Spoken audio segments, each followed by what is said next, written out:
So we're going to talk now about what the best plane is. What is the best plane? And this is obviously very important to you, but it's important to me because I'm right to ask this. It's impossible. You know, we've been over this for 2 years. We were in a group previously where we had a plane. Yep. We had a Cherokee 180, which is a lovely plane. Great plane. You know, but we wanted to move forward with our flying, and we got into an absolute quagmire of what is the plane to get. And I think the problem starts really with wanting a plane that has the capability of doing everything. Absolutely. And that, as far as I'm aware, doesn't exist. Well, we found out that it doesn't exist. So, yeah, something had to give. And actually, on this one, it was a huge thing, wasn't it? Where it was, so we started off wanting a 4-seater plane because we had a 4-seater plane and we didn't want to lose that amenity. We've all got, you know, Families. people that we want to fly around. That's right. However, we also like going fast. Yeah. And we also didn't want to spend £3 million. No. It needs to be fairly efficient as well. So some of the others would have ticked a lot more boxes. The fuel economy was terrible. And we all unanimously despise Cessnas. Yeah, with certain exceptions. With the exception of the 177 Cardinal retractable gear, that is the cool Cessna. Yep. And some of the older tail wheels. He's not For a Cessna. I guess the question is, what is the best plane? Let's start with 4-seater then. Okay. If you're going to go into a scenario where you need a 4-seater, Yeah. you want something that can... There's one massive thing that we needed to consider as well, and that's that we fly from a grass strip. Yeah. So we got short field here. Yeah. It's probably short by American standards, maybe not so much by UK and farm strip standards, but we're 600 meters of Barton. And Sure it's also worth saying that a lot of the year it's pretty rough here as well. Yeah. So we needed something that had that capability. Yeah. What else? We wanted to go fast. Yes. So we said that. Well, that's it, because the Cherokee was, despite saying it could do 110, we were only really getting 105 indicated airspeed on it. Absolutely. Which, when you're doing straight lines cross country, is so it gets a little tedious. So you wanted to be fast without wrecking the engine and running the engine at stupid RPM. Yeah. So a comfortable cruise. And I think we were going for 130. Economic, comfortable cruise. 120, 130 would be. It's a nice number. I mean, we now fly 135 in that, and that feels fast. It was also... And that's the engine chilled out, right? That's at 65% power, which is... Yeah. And it was also, I think, a sensible step up from where we were. I think if we'd gone... So we'd looked at Moonies and things like that. Yeah, Bonanzas. And if suddenly you're cruising with a 540 engine and you're cruising at 170 knots... Yeah, with extra knobs. With extra knobs, I think that potentially would have been an overload. Going from a PA28 180 to that is a big step. So I think it was we wanted it to be a sensible step. So sensible step up was another. That was a big one. Yeah, and the most critical one for me was that we could fly it in IMC. Yeah, we talked about that a lot. Yeah, definitely. Yeah. But I mean, cost being a huge factor. We didn't want to spend millions. So I mean, you can get very capable planes in things like Cirruses and Bonanzas, but they were just sitting. Bonanza ticks all the boxes, but it was just sitting in that bracket of just a little bit too expensive. Very much. Running costs up into sort of £300 an hour. So setting those things aside, it was where do we go from here? And the immediate thing, going on the Facebook forum, what's the best 4-seater plane for doing one of these things? Then everyone says, Cessna 182. That's Cessna 182, which is fine because it's a very capable machine, but Rampapil was Rampapil. That suddenly became a thing. Yeah. So why did we not want the 182 then? We don't. I know we're not Cessna fans, right? But is it just that we don't like? Why don't we like? Well, we came up for a thing. We came up with a thing about this, didn't we? It's basically it's the Prius. It is very capable. It is very fast. It's thirsty. Unlike a Prius, but it's very sensible. It's a very sensible choice. But it's a Prius at Ferrari prices. So they are not cheap. It uses a lot of fuel, and it's incredibly expensive to buy initially. Very expensive to buy. I mean, the initial purchase price on a 182 was huge, wasn't it? We're talking, 200 grand. the bigger engines.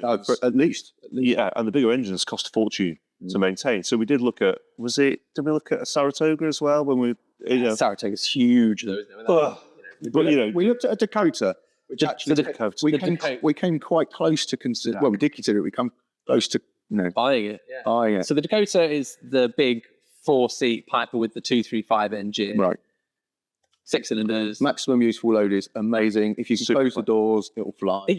Well, yeah, but it's a super plane because it's got the 235 is would have been a great upgrade to the 180. Yeah, I think it is a nicer aeroplane, or the one we flew, nicer aeroplane than typical 182. Spacious. It had the right kind of avionics. Very familiar to the sort of PhD. Yeah, very familiar. Can you remember why we didn't pick it up? We were concerned about the length of time since the engine had run, really.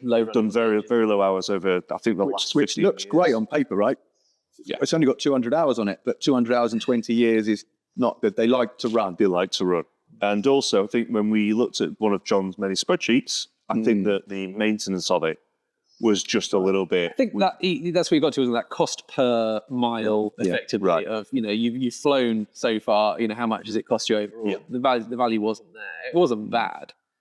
But so, equivalent, the Mall M7 is really cool. I mean, that's basically a cool Cessna 182. Yeah. That probably difficult to get hold of. They do a 235 rocket, but same engine in the US. Yeah, same engine as the Dakota and the Cessna, effectively, and super cool looking, big chunky tires. Not super fast, but not slow. 120. Yeah. There is the 177 Cardinal, which is a 4-seat Cessna, decent cruise speeds, retractable gear on the good one. Probably small wheels though, so not that good. Same with the what was the other mule that we considered? The trouble with mules, those ones, is that they're designed in the US where they have very long, very hard runways, not quite short, very boggy runways. So their small wheels would easily get bogged up, and we'd end up in a world of hurt, I think. Yeah, That's US planes, full stop, and it's also US retractable planes. Mm-hmm. So we looked at the various retractable PA-28 options, didn't we? Yeah. And all this stuff. Oh, And it we wouldn't have did- been too bad. There's an Arrow here, I think, that survives quite well. There's an Arrow here that survives, but I think there is only one that's got retractable gear. I would worry, and when we talked about Moonies or some of the other ones as well. But the Moonies and the Cicatas, we're playing with those on this runway, and it was just, it would have been asking for trouble. I think so. You're absolutely asking for trouble. So we'd pretty much eliminated those. Yeah, we didn't feel that they would. So you end up actually limiting. So the other thing I'm going to say about PA-28 is that the risk of upsetting everybody is, I now realise that they have they're not very exciting, are they? They're like a Ford Mondeo or something. Yeah. They're really, really boring to fly. Well, they are now. Well, now I know better. Yeah. I'd still buy an Arrow in a heartbeat. We've got a lot of stuff in it. The other thing we were looking at that was a big issue for us was availability. So even when we were pinning down exactly what we want this plane, we were looking for an Arrow 2 forever. And they just didn't come up. I think the other one that we were looking for that would have been a real nice, winner across the board was the Robin, the DR500, which, so when it comes to the instrument parts, the DR400, great lifting capacity, beautiful aeroplane, nice and fast on a relatively small engine. But it was the President. Yeah. The 500 has the electric trim and the built-in President. The built-in autopilot and the capability of IMC, which you don't really get. It would have been a great. But then how long were we looking? A year, and couldn't find one for love money. While we were looking, for the entire time we found this first. Yeah. This was on the back burner forever, and every 6 months or every 3 months we were like, still available. But it's 2-seater. It's the perfect plane. It ticks all of our boxes but one. It's only a 2-seater. And at the end, we just had enough. I think this is it. We eventually got through all of these 4-seater planes, and we thought, well, of all of them, there's the cool Cessna, the 177, with the wing that sits a bit further back, so you can actually see what's going outside without having to dip in a turn. If we'd lived in America, maybe a Mall, but it's a bit too slow. I think we've gone through that. So you got the Dakota, the 177. We just thought, do you know what? There's too many compromises here. What we actually want is to go places in something that we enjoy flying. Yeah. And so there was really only one option, which was the RB7. Yeah, Yeah. And doesn't it just do all those things? it How does. How many times do you actually, look in your logbook, how many times have you had more than one passenger? Yeah. So a bit. This for me is related to the topic we were discussing previously about what life is like post license. Once you've flown your friends and they've decided that it's not for them. Once you've flown your family around a little bit, I look at my logbook and I track exactly that for every flight. Who came with me? Where did it go? Was it cross country or not?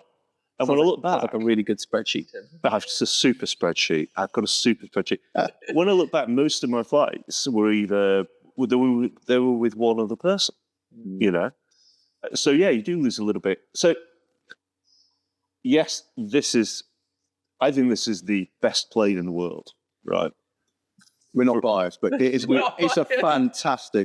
fantastic platform. It is. I mean, but I think it's the best plane in the world at the mission Yeah, for which it is designed. and within that price bracket as well. Right. I mean, we all love a Bonanza. No, you need a Bonanza as well. Yeah. The two-plane solution. That's the next step. I mean, That's really, the next but then step, you do need like a Kit Fox or something with nice big fat tires. It's like a Super Cub thing. So really, you need three. Yeah, I think we need a Japanese type style stacking, Hanger in the and I corner. think 3 is probably the perfect amount. Yeah, we've said. But then you also want a vintage one as well, don't you? Something a bit cool, open cockpit. Well, we can go to your dad's See a yellow Cub, a yellow vintage. Super Cup. I'd love a Super Cup. Yeah, Just saying it'd match. That's all I'm saying. So no, I think so. It comes back to the mission, right? It comes back what do you want to do? And I think our mission got refined into actually we want to go places. We want to go quite fast. We're typically carrying one passenger typically, and We need that IFR cable. we need the IFR capability. Absolutely need the IFR capability. And then there was some nice to haves like obviously we might want to do aeros at some point and do other things. And we did get to a point where we convinced ourselves this ticked the boxes. And a two-seat LAA does, plane, they're not often IMC capable. They're not. That was a rare find.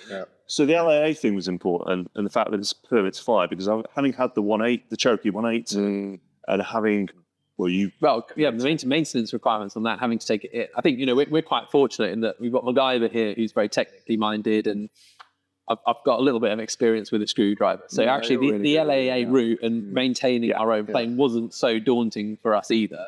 That's an important consideration because our costs come way down. Our aircraft mechanic is in Oxford, so every 50 hour, every annual, every whatever, it'd have to be taken down there, and someone would have to take some time off of work and get stranded and then catch the train back. It's just a fact. So to be able to sit here with a piece of carpet and a couple of spanners and do the 50 hour is amazing. Yeah, we should do a video about the 50 hours. We should do that. I would say that the 50 hour, again, and it's part of being in the right group, the LA thing, if I was doing this on my own, I would have found that 50 hour challenging. It would have taken me all day. I'm sure I would have got there eventually.